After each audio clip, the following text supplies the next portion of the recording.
Le portrait de Louis XIV, point JPEG, c'est un tableau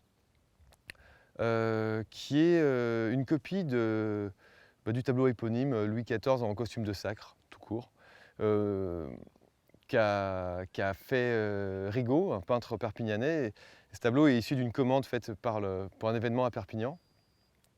Et j'ai décidé de faire ma propre copie en utilisant un principe particulier consistant à reproduire le tableau qui se trouve au Louvre, entre autres, en utilisant non pas l'original, mais juste des représentations de ce tableau qu'on trouve sur Internet. Notamment, et précisément, du moins les vignettes qui représentent l'image du tableau, mais aussi les données du tableau, dont la taille. Et ces données-là, je les ai envoyées à un atelier de reproduction en Chine, en leur demandant de me faire le tableau en utilisant toutes ces informations-là. Et j'ai pris quand même le parti de modifier légèrement les images pour les fragiliser un petit peu et que des erreurs s'immiscent dedans.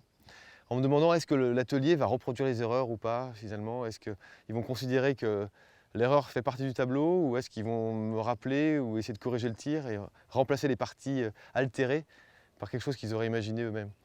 Et le résultat est que finalement ils ont reproduit à l'identique les erreurs constituantes des images envoyées.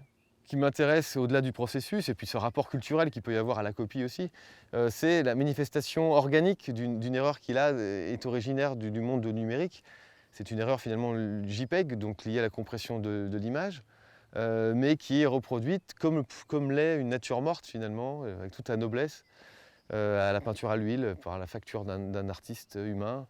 Et voilà, ce qui confère, je pense, à l'erreur son statut qui me paraît essentiel, celui que j'évoque depuis le début, c'est-à-dire celui non pas d'un échec, mais au contraire d'une porte qui s'entrouvre sur un ailleurs.